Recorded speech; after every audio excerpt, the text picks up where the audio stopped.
Selanjutnya kita akan membahas tentang pathological gait. Yang pertama ada antalgic gait, merupakan gaya berjalan pincang. Klien bergerak lebih cepat pada sisi yang sakit dengan berkurangnya fase stance. Selanjutnya ada Trendelenburg gait, merupakan gaya condong ke arah lateral pada sisi di mana tubuh bertumpu.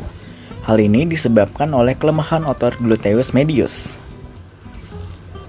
Selanjutnya ada spastic gait, merupakan kelainan cara berjalan di mana tungkai bawah bergerak dengan kaku, jari-jari pada kaki berjalan diseret.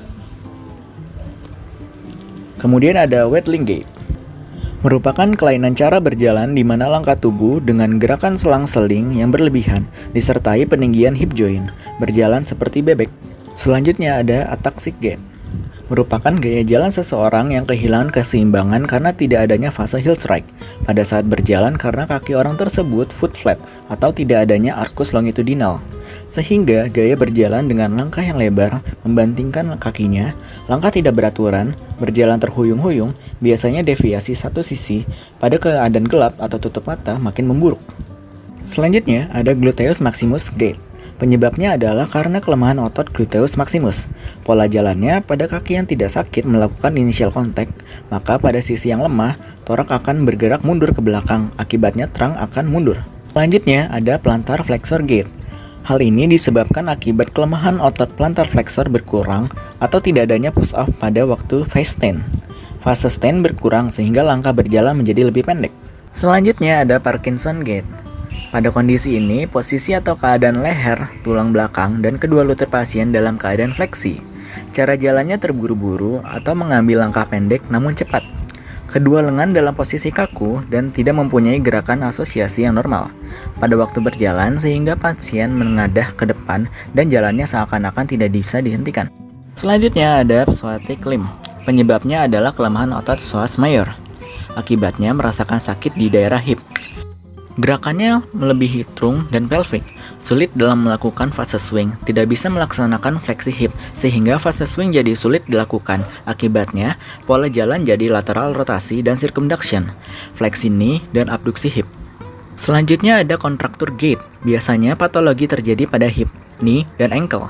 Penyebabnya adalah imobilisasi terlalu lama pada sendi itu tersendiri. Selanjutnya ada arthrogenic gait. Penyebabnya adalah kekakuan pada hip atau knee. Pola jalan pada kaki yang sakit gerakannya circumduction. Pada kaki yang sehat lebih mencondongkan plantar fleksi sehingga hip lebih tinggi pada keadaan normal untuk kompensasi. Selanjutnya ada short leg gait. Hal ini disebabkan oleh pendeknya salah satu tungkai. Pada kaki yang sakit, pelvic terangkat dan pada kaki yang sehat, pelvic turun. Pada kaki yang sakit, pada saat mid stand, kaki supinasi untuk memanjangkan tungkai. Selanjutnya ada hemiplegic gait. Tungkai yang sakit tampak kaku dan diayunkan pada pangkul dengan gerak setengah lingkaran.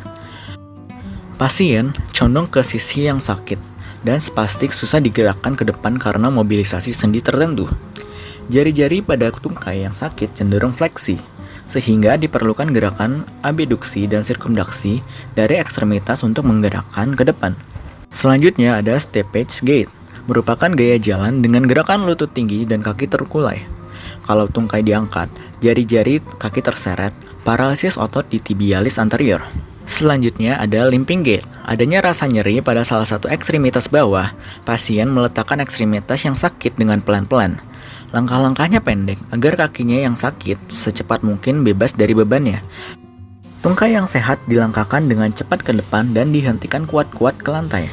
Selanjutnya ada ataksia abasia, merupakan ataksia histerikal dengan inkoordinasi yang aneh, sehingga penderita tidak mampu berdiri dan berjalan, padahal semua tungkainya dapat bergerak dengan normal ketika pasien duduk atau berbaring. Yang terakhir ada drunken gait, gaya berjalan terhuyung-huyung pada alkoholisme akut, keracunan obat, dan tumor otak. Dan seperti biasa, terima kasih.